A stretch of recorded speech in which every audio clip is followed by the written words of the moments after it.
Hello ইউটিউববাসী, আসসালামু আলাইকুম। এটা আমাদের কাশ্মীর ভ্রমণের প্রথম ব্লগ। কাশ্মীরে যাওয়ার স্বপ্ন কেই বা না দেখে, সেই স্বপ্নকে তাড়া করে দীর্ঘ 15 দিনের সফরে আমরা বেরিয়ে পড়ি কাশ্মীরের উদ্দেশ্যে। এই সফরে আমার ভ্রমণ সঙ্গী, আমার স্ত্রী এবং আরো দুজন ছোট ভাই, যাদের সাথে সামনে পরিচয় করিয়ে দেব। আপনারাও চেষ্টা করবেন অন্তত 4 জনের গ্রুপ করে কাশ্মীরে যাওয়ার জন্য, এতে আপনাদের খরচ অনেকটাই কমে আসবে। এটা আমাদের বাজেট কাশ্মীর ট্রিপ।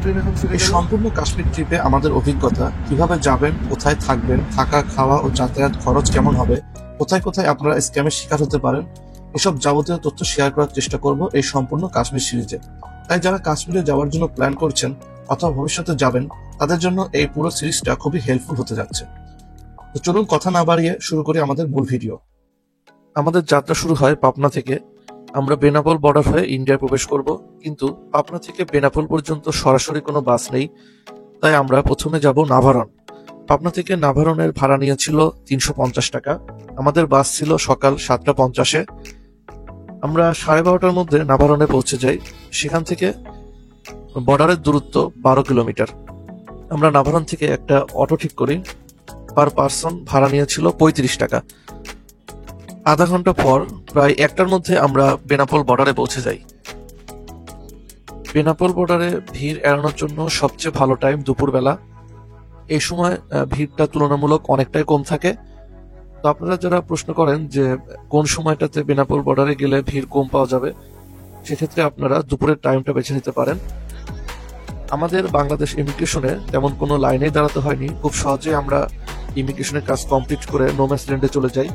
তবে এখানে একটা কথা বলে রাখি যে আপনারা যারা ল্যাপটপ অথবা ডিএসএলআর নিয়ে যাবেন, তারা অবশ্যই বাংলাদেশ ইমিগ্রেশন থেকে আপনার পাসপোর্টের পিছনে আপনার ল্যাপটপ বা ডিএসএলআর এর মডেল উল্লেখ করে একটা অ্যাটাচ করে নেবেন, যেখানে কাস্টম অফিসারের সই থাকবে। এক্ষেত্রে পরবর্তীতে যখন আপনারা ইন্ডিয়া থেকে ব্যাক করবেন, তখন আপনাদের কোনো সমস্যা হবে না। তো নোম্যান্স ল্যান্ডে গিয়ে আমাদের কিছুটা লাইনে দাঁড়াতে হয়।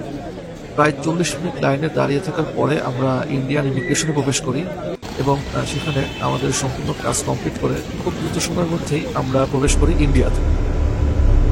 বর্ডার ক্রস করে রুপি তুলে আমরা বাসে উঠে পড়ি। বর্ডারেই আপনারা বিভিন্ন বাস কাউন্টার পেয়ে যাবেন। কলিং স্টেট পর্যন্ত আমাদের ভাড়া নিয়েছিল 300 রুপি। বর্ডার থেকে দুইভাবে আপনারা নিউ মার্কেট এরিয়া যেতে পারবেন। প্রথমত ট্রেনে যাওয়ার জন্য বর্ডার থেকে আপনারা অটোতে করে চলে যাবেন বনগাঁ স্টেশন, ভাড়া নেবে 50 রুপি করে। বনগাঁ স্টেশন থেকে আপনারা কিছুক্ষণ পর পরই লোকাল ট্রেন পাবেন, যেটা সরাসরি শিয়ালদা পর্যন্ত যাবে, ভাড়া নেবে 20 রুপি। শিয়ালদা থেকে আপনারা লোকাল ট্যাক্সি বা লোকাল বাসে করে কলকাতার বিভিন্ন জায়গায় যেতে পারবেন। তবে লোকাল ট্রেনে সকালে এবং বিকালের পর থেকে আর কি প্রচন্ড ভিড় হয়। আর যেহেতু আমাদের বর্ডার ক্রস করতে প্রায় বিকাল হয়ে গিয়েছিল, তাই আমরা বাসে যাওয়ার সিদ্ধান্ত নেই। তবে বাসের যে রুট সেটা সিঙ্গেল, যার কারণে বাসে যেতে একটু টাইম বেশি লাগে। আমাদের প্রায় 4 ঘন্টার মতো লেগেছিল কলিং স্টেট যেতে। তবে এর মাঝে আমাদের হোটেল বিরতি ছিল 20 মিনিটের মতো। তাই যদি আপনাদের ব্যাগ বেশি হয় অথবা সাথে ছোট বাচ্চা বা মহিলা থাকে, তাহলে আপনারা বাসে গেলে আপনাদের ঝামেলা কম হবে। বাস থেকে নামতে আমাদের প্রায় 10টা বেজে যায়, তাই আমরা কাউন্টারের পাশে একটা হোটেলে রাতের খাবার সেরে নেই। কলিং স্টেটে আপনারা বেশ ভালো ভালো মুসলিম হোটেল পেয়ে যাবেন। এই হোটেলটাতে আমরা ডিনার করি। কালা ভুনা, মাংস কষা এবং গরুর মাংসের চাপ। স্বাদও মোটামুটি ভালোই ছিল। হাফ প্লেট 55 রুপি করে এবং সাথে সাদা ভাত। কলকাতার কলিং স্টেটে আসলে এই কালা ভুনা এবং গরুর কাচ্চিটা অবশ্যই ট্রাই করবেন। এবার কলকাতার রাস্তায় হাঁটতে হাঁটতে আপনাদের সাথে কিছু প্রয়োজনীয় তথ্য শেয়ার করি। বর্তমানে ইমিগ্রেশন যে কাগজপত্রগুলো দরকার হয়, তা হলো ভ্রমণ ট্যাক্স, পোর্ট ট্যাক্স এবং পেশার প্রমাণপত্র। পেশার প্রমাণপত্র বলতে আপনি যদি ব্যবসা করেন সেক্ষেত্রে আপনার ট্রেড লাইসেন্স, অথবা আপনি যদি জব করেন সেক্ষেত্রে এনওসি বা গভর্নমেন্ট লেটার, অথবা যদি স্টুডেন্ট হন সেক্ষেত্রে স্টুডেন্ট আইডি কার্ডের ফটোকপি দেখতে চায়। আর ভ্রমণ ট্যাক্সটা আপনারা অনলাইনে দিতে পারবেন। তবে অনলাইনে শুধুমাত্র বেনাপোল দর্শন এবং ভোমরা স্থলবন্দরের জন্যই এখন দেওয়া যাবে, বাকিগুলো আপনাদেরকে ব্যাংকের থেকে দিতে হবে। আর পোর্ট ট্যাক্সটা শুধুমাত্র বেনাপোলের জন্যই লাগে, এটাও আপনারা অনলাইনে পরিশোধ করতে পারবেন। আমার পাসপোর্টে ডলার ইন্ডোজ করা ছিল না, যার কারণে বাংলাদেশ ইমিগ্রেশন থেকে আমার থেকে 300 টাকা নেয় আমার এবং আমার স্ত্রীর পাসপোর্টের জন্য। তবে ইন্ডিয়ান ইমিগ্রেশনে তেমন কোনো সমস্যা হয়নি। আচ্ছা, এখন বলি আপনারা টাকা নিয়ে যাবেন নাকি ক্যাশ, ডলার বা ডুয়েল কারেন্সি কার্ড নিয়ে যাবেন। বর্ডারে বৈধভাবে জনপ্রতি 10,000 টাকা নিয়ে যাওয়া যায়, তবে অনেকেই বেশিও নিয়ে যায়। চেক করলে অনেক সময় বকশিস চায়, বকশিস দিলে তেমন কিছু বলে না। আর এখন ডলারের দাম অনেক বেশি, যার কারণে বাংলা টাকা নিয়ে গেলে আপনারা রেটটা একটু ভালো পাবেন। অথবা আপনি ডলার ইনভেস্ট করে কার্ডেও ডলার নিয়ে যেতে পারেন। আচ্ছা, এখন অনেকে বাংলা টাকা এপারে দিয়ে ওপার থেকে রুপি তুলে নেয়, কিন্তু এটা মোটেও নিরাপদ না। যদিও পরিচিত থাকলে আপনারা দেখতে পারেন, কিন্তু অনেকেই এখানে প্রতারণার শিকার হয়েছে। আপনারা ইন্ডিয়ান বর্ডারে যখন টাকা ভাঙাবেন তখন অবশ্যই আগে ওই সময়কার মার্কেট রেটটা কয়েকজনের কাছ থেকে শুনে যাচাই করে নেবেন, কারণ এরকম হয়ে থাকে যে অনেকে আপনাকে বেশি রেট বলে নিয়ে গিয়ে তারপরে দেখা যাচ্ছে জিএসটি বা ভ্যাট এগুলা বসিয়ে প্রতারিত করে। বর্ডারে টাকা ভাঙানোর সময় কোনো জিএসটি ভ্যাট কিছুই দিতে হয় না, আপনাকে যেই রেট বলবে সেই রেট কনভার্ট করে যেটা আসবে সম্পূর্ণ রুপিটাই আপনি নিবেন। তাই এক্ষেত্রে একটু সতর্ক থাকতে হবে, কারণ এখানে অনেকেই স্ক্যামের শিকার হয়। কলিং স্টেটে এই আরামবাগ হোটেলে আমরা উঠি, ভাড়া নিয়েছে 900 রুপি। অ্যাড্রেসটা আমি ডিসক্রিপশন বক্সে দিয়ে দিব। এই হোটেলের অপোজিটে আছে ঢাকা মেজবান রেস্টুরেন্ট এবং চট্টগ্রাম রেস্টুরেন্ট। আর এটা আমাদের ডাবল বেডেড রুম, সামনে একটা জানালা আছে। এই হোটেলের যে রিভিউ দেখেছি তার সাথে এর রিয়েল লাইফ এক্সপিরিয়েন্সের কোনোই মিল নেই। হোটেলটা খুব বেশি একটা পরিষ্কার না। এখানে একটা টিভি আছে, কিন্তু এই টিভিটাও চলে না। আর গ্রীষ্মকালের জন্য এসি আছে, পাশে একটা ছোট আয়না আছে, এবং এটা বাথরুম। বাথরুমে গিজার আছে, বাট গিজারটা ওরা খুবই কম সময়ের জন্য দেয়, বললে 2-4-5 মিনিট পর আবার বন্ধ করে দেয়। আর এই হোটেলের একটা বিখ্যাত লিফট, যার মোটামুটি গেট থেকে শুরু করে বাটন সবকিছুই জোড়াতালি দিয়ে লাগানো, ম্যানুয়াল লিফট। তো এই হোটেলটা আমি রিভিউ দেখে এখানে এসেছিলাম, বাট এখানকার এক্সপিরিয়েন্সটা অতটা ভালো না। 900 টাকা হিসাবে এদের যে সার্ভিস সেটা আসলে আমার কাছে পছন্দ হয়নি। তো আমরা এখন বের হয়ে যাচ্ছি হোটেল থেকে। আমরা প্রথমে নাস্তা করব, তারপরে আমরা একটা সিএনজি মানে ট্যাক্সি ক্যাব নিয়ে আমরা যাব কলকাতা স্টেশন, বা ওটাকে অনেকে চিতপুর স্টেশনও বলে। সেখান থেকে আজকে 11:45-এ আমাদের ট্রেন জম্মু তাওয়াই। তো চলুন যাওয়া যাক। আমরা নাস্তা কমপ্লিট করে একটা ট্যাক্সি ভাড়া করে রওনা দিই কলকাতা স্টেশনের উদ্দেশ্যে।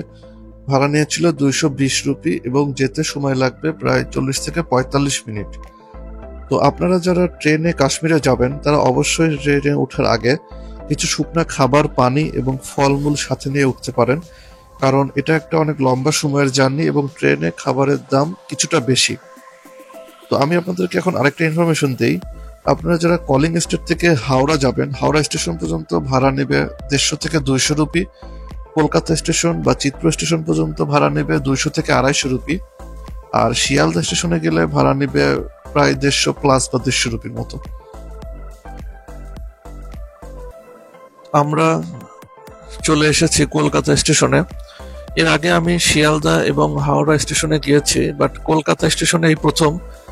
আমাদের ট্রেন ছাড়তে এখনো বেশ অনেকটা সময় বাকি আছে, তো দেখি কলকাতা স্টেশনটা কেমন।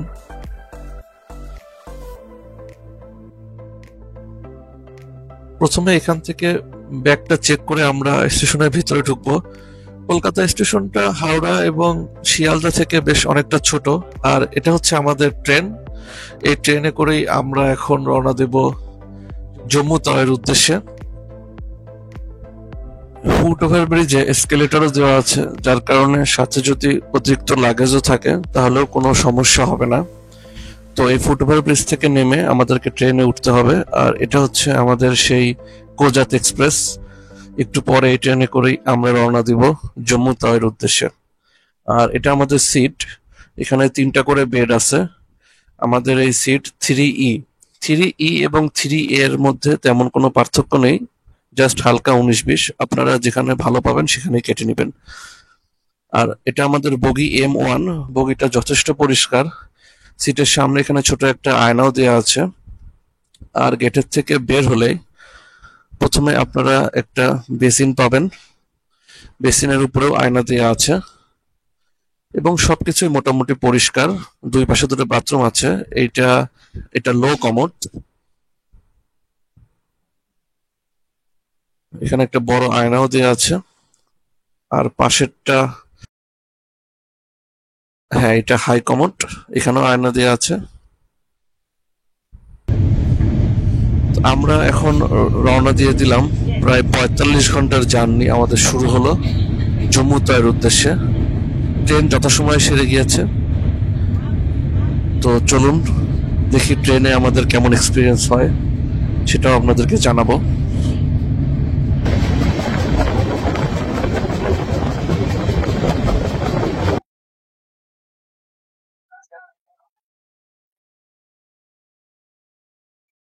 এটা হচ্ছে কুমারটুন্ডি স্টেশন।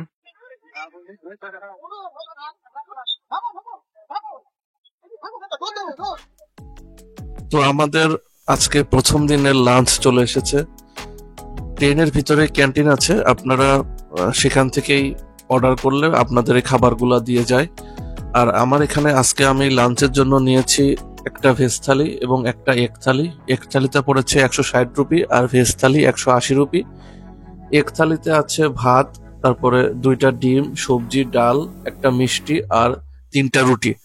ভেজ থালিও সেম, শুধু ওখানে একটা পনিরের সবজি আছে ডিমের পরিবর্তে। স্বাদ মোটামুটি ভালোই, আপনারা চাইলে স্টেশন থেকেও কিনতে পারেন।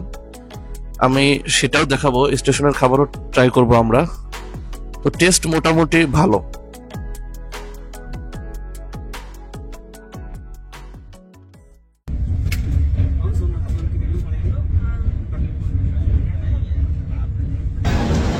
এটা হচ্ছে ধানবাদ জাংশন।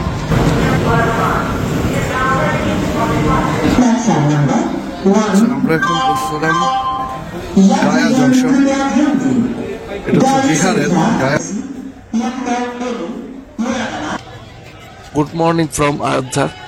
আজকে আমাদের ট্রেনের দ্বিতীয় দিন এবং সকালে আমরা এসে নামলাম আয়োধ্যা স্টেশনে। এখন ফ্রেশ হয়ে নাস্তা করে নিতে হবে। আমাদের ট্রেন নির্ধারিত সময় থেকে 52 মিনিট ডিলে আছে। আমাদের সামনের স্টেশন হচ্ছে আয়োধ্যা ক্যান্টনমেন্ট। ট্রেনের বেসিন, এখানকার সিস্টেম হচ্ছে এখানে চাপ দিলে পরে এখান থেকে পানি পড়বে, এক্সট্রা কোনো সুইচ নেই। তাহলে এটা হচ্ছে হাই কমোড, এভাবে খুলবে, খুলে ভিতরে এসে এখানেও এরকম চাপ দেওয়ার সিস্টেম আছে, চাপ দিলে পানি পড়বে। এখানে ফ্লাশ আছে, এটা কমোড, এখানে সুইচ আছে, এই সুইচ দিলে কমোড। আচ্ছা, আপনারা এই অ্যাপটা দিয়ে, অ্যাপটা হচ্ছে ইক্সিগো ট্রেন্ডস, এই অ্যাপটা দিয়ে আপনারা আপনাদের ট্রেনের লাইভ লোকেশনগুলো দেখতে পারবেন। তো এইভাবে অ্যাপটা ওপেন করে এখানে আছে ট্রেন বাই নেম, এটাতে ক্লিক করলে পরে আপনাদের যে ট্রেনের নাম্বার, যেমন আমাদেরটার নাম্বার হচ্ছে 13-15-5 কোজাত এক্সপ্রেস, এই নাম্বার লিখে সার্চ করলে এটা পেয়ে যাবেন। তখন এখানে ক্লিক করলে এখানে আপনার যে রানিং স্ট্যাটাস, এখান থেকে আপনারা আপনাদের ট্রেনের এখন রানিং স্ট্যাটাসটা দেখতে পারবেন। এখানে কয় মিনিট ডিলে আছে, নেক্সট, তারপর নেক্সট স্টেশন কোথায়, সবকিছু এখানে দেখতে পাবেন। এমনকি ট্রেনের স্পিডটাও এখানে দেখাচ্ছে। তো এই যে আমাদের ট্রেন এখন ঢুকছে অযোধ্যা ক্যান্টে এবং আমাদের ট্রেন 47 মিনিট ডিলে আছে। এখানে আসার কথা ছিল 7টা 25-এ, কিন্তু আসলো 8টা 2-এ। এগুলো 37 মিনিট ডিলে। সবকিছু এখানে দেখাবে, কোন কোন স্টপেজ আছে। এখন আমরা এসে পৌঁছালাম লখনৌ স্টেশন।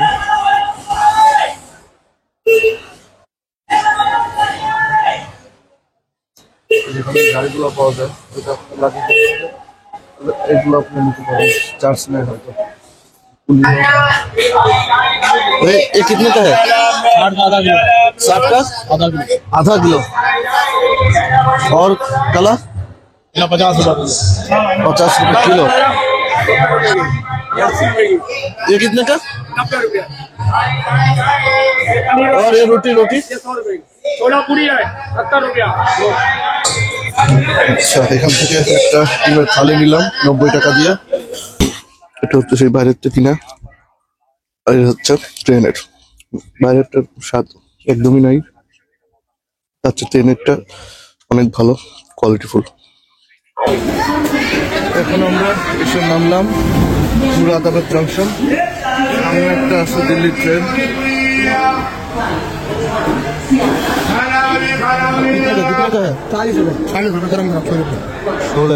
পুরি কিতনা रहता है? 10 পুরি। ওকে, এখান থেকে ছোলা পুরি নিলাম, 30 টাকা নিল। এই হচ্ছে লুচি 7 পিস, আর এই হচ্ছে আলুর দম। আসলে তেমন কোনো টেস্ট নাই, তারপরে কিনলাম, খাই, এগুলাই খেতে হবে, কিছু করার নেই।